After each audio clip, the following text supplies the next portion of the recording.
नमस्कार, मी स्नेहा बारवे। आज 24 तासमध्ये आपलं सर्वांचं मनपूर्वक स्वागत। पत्रकार दिनानिमित्त जुन्नर पोलीस स्टेशनच्या वतीने इलेक्ट्रॉनिक मीडिया व प्रिंट मीडिया यांच्या कार्याची दखल घेत सर्व पत्रकार बंधूंचा शाल श्रीफळ देऊन यथोचित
दर्पण हे पत्रक काढलं, त्याची सुरुवात आजच्या तारखेला केली। त्यामुळं तो दिवस हा पत्रकार दिन म्हणून पाळला जातो।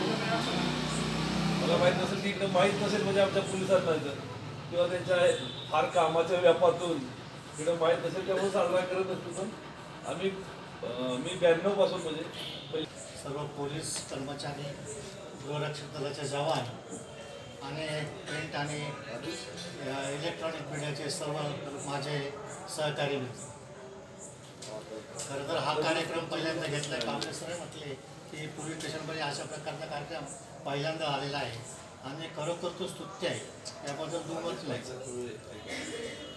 त्यांनी दुसरी एक बाजू मांडली, पोलिसांचं जीवन आता त्यांना सण सूट काय इतर सगळ्या प्रसंगी त्यांना तो सगळं तोंड द्यावं लागतं। माझं त्याच्याबरोबर म्हणणं आहे की तुमच्याकडं आमचंही कर्तव्य असतं, कारण पुढं काय घडतं आहे त्यासाठी इलेक्ट्रॉनिक मीडियाला तासनतास ते घेऊन थांबावं लागतं। म्हणजे मोठ्या घटना असतील तर त्या ठिकाणी आपला वेळ द्यावा लागतो, प्रसंगी ते जेवण पण नाही, अनेकदा वडापाव खाऊन थांबतात राहतात। आणि किती वेळा मी स्वतः आमच्या इथं ज्यावेळेस दंगल झाली 95 मध्ये, हा असा कार्यक्रम का घेतला यापेक्षा जिव्हाळ्याचं नातं असणं सगळ्यात महत्त्वाचं।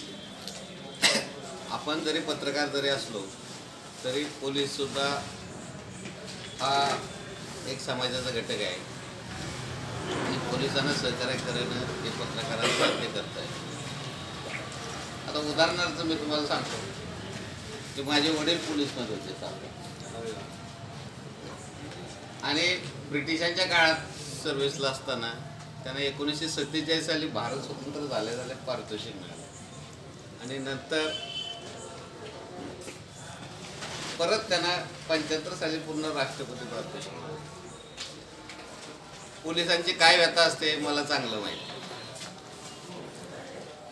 माझं शिक्षण हे पहिलीचं शिक्षण 3 गावामध्ये झालं।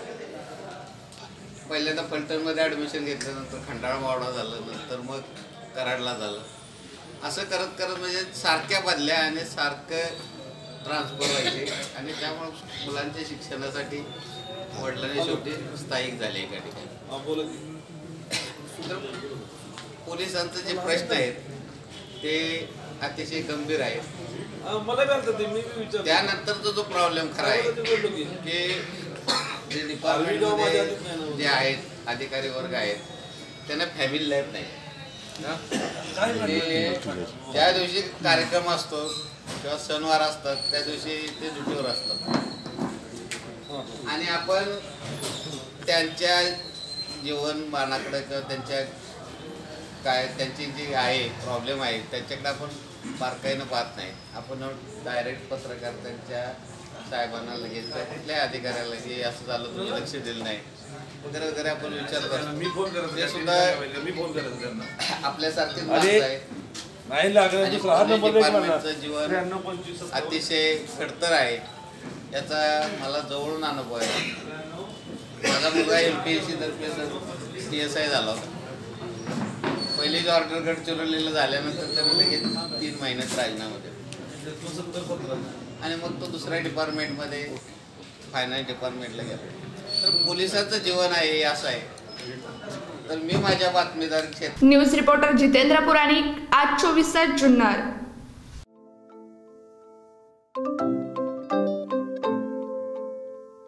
नवनवीन आणि ताज्या घडामोडींसाठी आज 24 तास सबस्क्राईब करा.